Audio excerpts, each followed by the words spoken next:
ಸಾಮರ್ಥ್ಯ ಎಷ್ಟಿದೆ ಅಂತ ಸೇನಾ ಸಾಮರ್ಥ್ಯದ ವಿಚಾರದಲ್ಲಿ ಮಾತನಾಡೋದಾದ್ರೆ ಭಾರತ ಪಾಕಿಸ್ತಾನ ಎಷ್ಟೆಷ್ಟಿದೆ ಅಂತ ನೋಡ್ತಾ ಹೋಗೋದಾದ್ರೆ ರ್ಯಾಂಕ್ ಯಾವ್ಯಾವ ರ್ಯಾಂಕ್ ಅಲ್ಲಿ ಇದಾವೆ ಅಂತ ನೋಡೋದಾದ್ರೆ 4 ಮತ್ತು 7 ಇಷ್ಟು ಡಿಫರೆನ್ಸ್ ಇರತಕ್ಕಂಥದ್ದು. ಭಾರತ 4ನೇ ರ್ಯಾಂಕ್ ಅಲ್ಲಿದ್ರೆ ಪಾಕಿಸ್ತಾನ 7ನೇ ರ್ಯಾಂಕ್ ಅಲ್ಲಿದೆ. ಇನ್ನು ಅಣ್ವಸ್ತ್ರ ಸಿಡಿತಲೆಗಳು ಎಷ್ಟಿದ್ದಾವೆ ಅಂತ ನೋಡೋದಾದ್ರೆ 140 ಅಣ್ವಸ್ತ್ರ ಸಿಡಿತಲೆಗಳು ಹಾಗೂ 150 ಅಣ್ವಸ್ತ್ರ ಸಿಡಿತಲೆಗಳು ಭಾರತದ ಹತ್ರ ಇರ್ತಕ್ಕಂಥದ್ದು, 140 ಪಾಕಿಸ್ತಾನದ ಹತ್ರ ಇರ್ತಕ್ಕಂಥದ್ದು. ಹಾಗೇನೆ ಸಕ್ರಿಯ ಯೋಧರು ಎಷ್ಟು ಜನ ಯೋಧರಿದ್ದಾರಪ್ಪ ಅಂತ ನಾವು ನೋಡಿದ್ರೆ 21 ಲಕ್ಷ ಯೋಧರು ಭಾರತದ ಹತ್ರ ಇದ್ದಾರೆ. ಇನ್ನೂ ಕೂಡ ಇನ್ನಷ್ಟು ರಿಕ್ರೂಟ್ಮೆಂಟ್ ಮಾಡ್ಕೋಬೇಕು ಅಂತ ಆಲೋಚನೆಗಳಿದೆ ಅಂತ ಹೇಳಲಾಗ್ತಾ ಇತ್ತು. ಇನ್ನಷ್ಟು ರಿಕ್ರೂಟ್ಮೆಂಟ್ ಆಗಬೇಕು ಅನ್ನೋ ಆಗ್ರಹ ಕೂಡ ಕೇಳಿಬರ್ತಾ ಇತ್ತು. ಭಾರತದ ಬಳಿ ಒಟ್ಟು 21 ಲಕ್ಷಕ್ಕೂ ಹೆಚ್ಚು ಯೋಧರಿದ್ದಾರೆ. ಪಾಕಿಸ್ತಾನದ ಬಳಿ 6.5 ಲಕ್ಷ ಯೋಧರಿದ್ದಾರೆ. ಇನ್ನು ರಿಸರ್ವ್ ಫೋರ್ಸಸ್ ಮೀಸಲು ಪಡೆ ಎಷ್ಟಿದೆ ಅಂತ ನೋಡೋದಾದ್ರೆ 11.5 ಲಕ್ಷ ಇದೆ ಭಾರತದ ಹತ್ರ ಮೀಸಲು ಪಡೆ. ಅದೇ ಪಾಕಿಸ್ತಾನದ ಹತ್ರ ರಿಸರ್ವ್ ಫೋರ್ಸಸ್ 5 ಲಕ್ಷ ಇದೆ. ಸೊ ಟ್ಯಾಂಕರ್ಗಳು ಎಷ್ಟಿದ್ದಾವೆ, ಯುದ್ಧ ಟ್ಯಾಂಕ್ಗಳು ಎಷ್ಟಿದ್ದಾವೆ ಅಂತ ನೋಡೋದಾದ್ರೆ ಭಾರತದ ಬಳಿ 4,426 ಯುದ್ಧ ಟ್ಯಾಂಕ್ಗಳಿದ್ದಾವೆ. ಅದರಲ್ಲೂ ಈ ತರದ ಆಲ್ಟರೈನ್ ಈ ಗುಡ್ಡಗಾಡು ಪ್ರದೇಶ ಕೂಡ ಇರ್ತಕ್ಕಂಥ ಭಾರತ ಮತ್ತು ಪಾಕಿಸ್ತಾನದ ನಡುವಿನ ಪ್ರದೇಶದಲ್ಲಿ ಯುದ್ಧ ಟ್ಯಾಂಕರ್ಗಳ ಪಾತ್ರ ಬಹಳ ಮುಖ್ಯ ಆಗತ್ತೆ. ಹಾಗಾಗಿ 4,426 ಟ್ಯಾಂಕರ್ಗಳು ಭಾರತದ ಬಳಿ ಇದ್ರೆ ಪಾಕಿಸ್ತಾನದ ಬಳಿ 2,735 ಟ್ಯಾಂಕರ್ಗಳು ಮಾತ್ರ ಇದ್ದಾವೆ. ಶಸ್ತ್ರಸಜ್ಜಿತ ವಾಹನ ರೆಡ್ಡಿ ಆಗಿರ್ತಕ್ಕಂಥವು 5,681 ಭಾರತದ ಬಳಿ ಇದ್ದಾವೆ.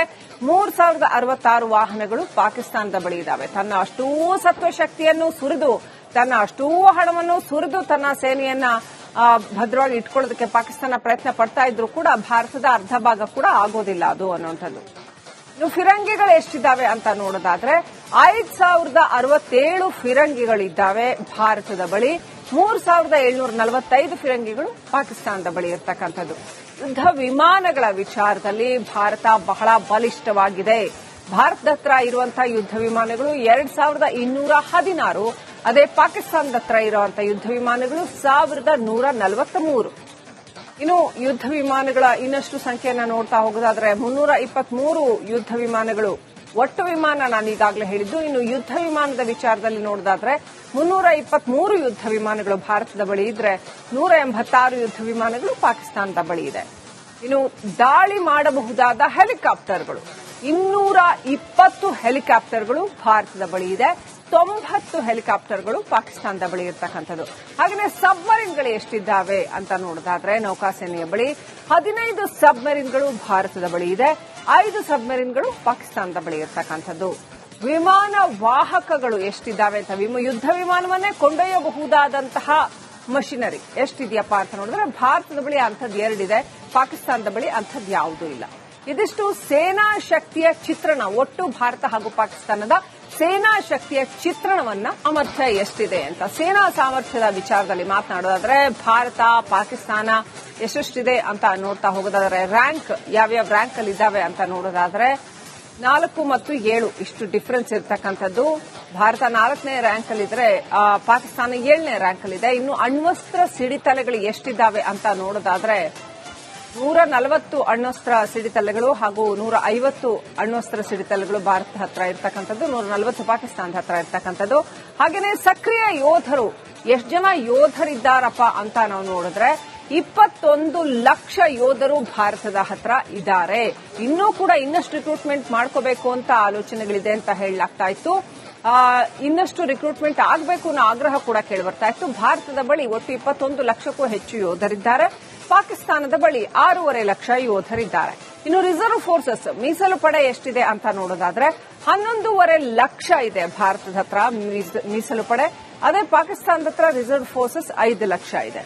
ಸೊ ಟ್ಯಾಂಕರ್ಗಳು ಎಷ್ಟಿದ್ದಾವೆ, ಯುದ್ಧ ಟ್ಯಾಂಕ್ಗಳು ಎಷ್ಟಿದ್ದಾವೆ ಅಂತ ನೋಡೋದಾದ್ರೆ ಭಾರತದ ಬಳಿ 4,426 ಯುದ್ಧ ಟ್ಯಾಂಕ್ಗಳಿದ್ದಾವೆ.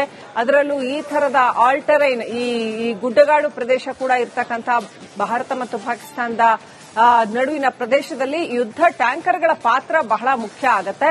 ಹಾಗಾಗಿ 4,426 ಟ್ಯಾಂಕರ್ಗಳು ಭಾರತದ ಬಳಿ ಇದ್ರೆ ಪಾಕಿಸ್ತಾನದ ಬಳಿ 2735 ಟ್ಯಾಂಕರ್ಗಳು ಮಾತ್ರ ಇದ್ದಾವೆ. ಶಸ್ತ್ರಸಜ್ಜಿತ ವಾಹನ ರೆಡ್ಡಿ ಆಗಿರ್ತಕ್ಕಂಥವು 5681 ಭಾರತದ ಬಳಿ ಇದ್ದಾವೆ. 3066 ವಾಹನಗಳು ಪಾಕಿಸ್ತಾನದ ಬಳಿ ಇದ್ದಾವೆ. ತನ್ನ ಅಷ್ಟೂ ಸತ್ವಶಕ್ತಿಯನ್ನು ಸುರಿದು, ತನ್ನ ಅಷ್ಟೂ ಹಣವನ್ನು ಸುರಿದು ತನ್ನ ಸೇನೆಯನ್ನ ಭದ್ರವಾಗಿ ಇಟ್ಕೊಳ್ಳೋದಕ್ಕೆ ಪಾಕಿಸ್ತಾನ ಪ್ರಯತ್ನ ಪಡ್ತಾ ಇದ್ರು ಕೂಡ ಭಾರತದ ಅರ್ಧ ಭಾಗ ಕೂಡ ಆಗೋದಿಲ್ಲ ಅದು ಅನ್ನುವಂಥದ್ದು. ಇನ್ನು ಫಿರಂಗಿಗಳು ಎಷ್ಟಿದ್ದಾವೆ ಅಂತ ನೋಡೋದಾದ್ರೆ 5067 ಫಿರಂಗಿಗಳಿದ್ದಾವೆ ಭಾರತದ ಬಳಿ. 3745 ಫಿರಂಗಿಗಳು ಪಾಕಿಸ್ತಾನದ ಬಳಿ ಇರತಕ್ಕಂಥದ್ದು. ಯುದ್ಧ ವಿಮಾನಗಳ ವಿಚಾರದಲ್ಲಿ ಭಾರತ ಬಹಳ ಬಲಿಷ್ಠವಾಗಿದೆ. ಭಾರತದ ಹತ್ರ ಇರುವಂತಹ ಯುದ್ಧ ವಿಮಾನಗಳು 2216.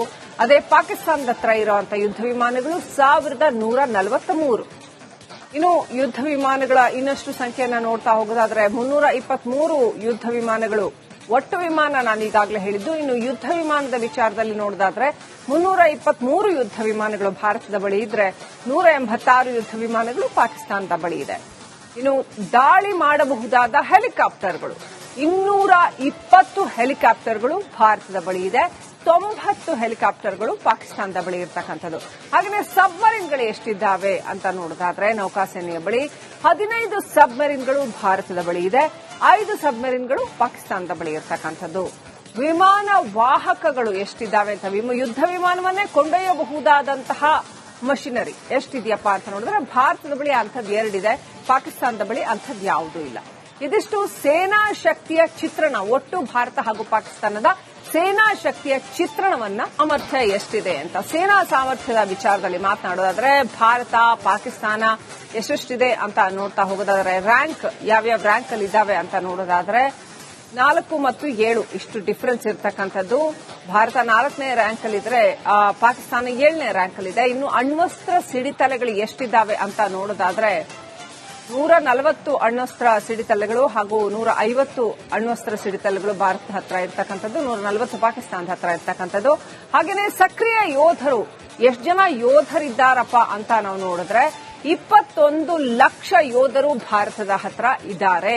ಇನ್ನೂ ಕೂಡ ಇನ್ನಷ್ಟು ರಿಕ್ರೂಟ್ಮೆಂಟ್ ಮಾಡ್ಕೋಬೇಕು ಅಂತ ಆಲೋಚನೆಗಳಿದೆ ಅಂತ ಹೇಳಲಾಗ್ತಾ ಇತ್ತು. ಇನ್ನಷ್ಟು ರಿಕ್ರೂಟ್ಮೆಂಟ್ ಆಗಬೇಕು ಅನ್ನೋ ಆಗ್ರಹ ಕೂಡ ಕೇಳಿಬರ್ತಾ ಇತ್ತು. ಭಾರತದ ಬಳಿ ಒಟ್ಟು 21 ಲಕ್ಷಕ್ಕೂ ಹೆಚ್ಚು ಯೋಧರಿದ್ದಾರೆ. ಪಾಕಿಸ್ತಾನದ ಬಳಿ 6.5 ಲಕ್ಷ ಯೋಧರಿದ್ದಾರೆ. ಇನ್ನು ರಿಸರ್ವ್ ಫೋರ್ಸಸ್ ಮೀಸಲು ಪಡೆ ಎಷ್ಟಿದೆ ಅಂತ ನೋಡೋದಾದ್ರೆ 11.5 ಲಕ್ಷ ಇದೆ ಭಾರತದ ಹತ್ರ ಮೀಸಲು ಪಡೆ. ಅದೇ ಪಾಕಿಸ್ತಾನದ ಹತ್ರ ರಿಸರ್ವ್ ಫೋರ್ಸಸ್ 5 ಲಕ್ಷ ಇದೆ. ಸೊ ಟ್ಯಾಂಕರ್ಗಳು ಎಷ್ಟಿದ್ದಾವೆ, ಯುದ್ಧ ಟ್ಯಾಂಕ್ಗಳು ಎಷ್ಟಿದ್ದಾವೆ ಅಂತ ನೋಡೋದಾದ್ರೆ ಭಾರತದ ಬಳಿ 4426 ಯುದ್ಧ ಟ್ಯಾಂಕ್ಗಳಿದ್ದಾವೆ. ಅದರಲ್ಲೂ ಈ ತರದ ಆಲ್ಟರೈನ್ ಈ ಗುಡ್ಡಗಾಡು ಪ್ರದೇಶ ಕೂಡ ಇರತಕ್ಕಂಥ ಭಾರತ ಮತ್ತು ಪಾಕಿಸ್ತಾನದ ನಡುವಿನ ಪ್ರದೇಶದಲ್ಲಿ ಯುದ್ಧ ಟ್ಯಾಂಕರ್ಗಳ ಪಾತ್ರ ಬಹಳ ಮುಖ್ಯ ಆಗತ್ತೆ. ಹಾಗಾಗಿ 4426 ಟ್ಯಾಂಕರ್ಗಳು ಭಾರತದ ಬಳಿ ಇದ್ರೆ ಪಾಕಿಸ್ತಾನದ ಬಳಿ 2735 ಟ್ಯಾಂಕರ್ಗಳು ಮಾತ್ರ ಇದ್ದಾವೆ. ಶಸ್ತ್ರಸಜ್ಜಿತ ವಾಹನ ರೆಡ್ಡಿ ಆಗಿರ್ತಕ್ಕಂಥವು 5681 ಭಾರತದ ಬಳಿ ಇದ್ದಾವೆ.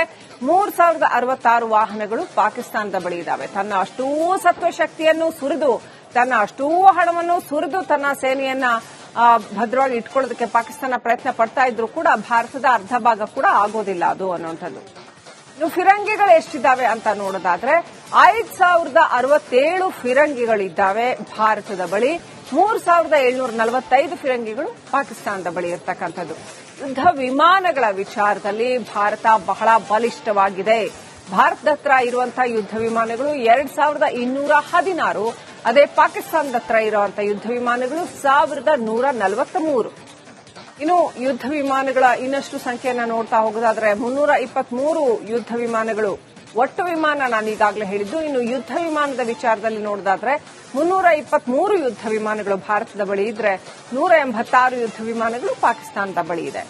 ಇನ್ನು ದಾಳಿ ಮಾಡಬಹುದಾದ ಹೆಲಿಕಾಪ್ಟರ್ಗಳು 220 ಹೆಲಿಕಾಪ್ಟರ್ಗಳು ಭಾರತದ ಬಳಿ ಇದೆ. 90 ಹೆಲಿಕಾಪ್ಟರ್ಗಳು ಪಾಕಿಸ್ತಾನದ ಬಳಿ ಇರತಕ್ಕಂಥದ್ದು. ಹಾಗೆಯೇ ಸಬ್ಮರೀನ್ಗಳು ಎಷ್ಟಿದ್ದಾವೆ ಅಂತ ನೋಡೋದಾದ್ರೆ ನೌಕಾಸೇನೆಯ ಬಳಿ 15 ಸಬ್ಮರೀನ್ಗಳು ಭಾರತದ ಬಳಿ ಇದೆ. 5 ಸಬ್ಮರೀನ್ಗಳು ಪಾಕಿಸ್ತಾನದ ಬಳಿ ಇರತಕ್ಕಂಥದ್ದು. ವಿಮಾನ ವಾಹಕಗಳು ಎಷ್ಟಿದ್ದಾವೆ ಅಂತ ಯುದ್ಧ ವಿಮಾನವನ್ನೇ ಕೊಂಡೊಯ್ಯಬಹುದಾದಂತಹ ಮಷಿನರಿ ಎಷ್ಟಿದೆಯಪ್ಪ ಅಂತ ನೋಡಿದ್ರೆ ಭಾರತದ ಬಳಿ ಅಂಥದ್ದು 2 ಇದೆ. ಪಾಕಿಸ್ತಾನದ ಬಳಿ ಅಂಥದ್ದು ಯಾವುದೂ ಇಲ್ಲ. ಇದಿಷ್ಟು ಸೇನಾ ಶಕ್ತಿಯ ಚಿತ್ರಣ, ಒಟ್ಟು ಭಾರತ ಹಾಗೂ ಪಾಕಿಸ್ತಾನದ ಸೇನಾ ಶಕ್ತಿಯ ಚಿತ್ರಣವನ್ನ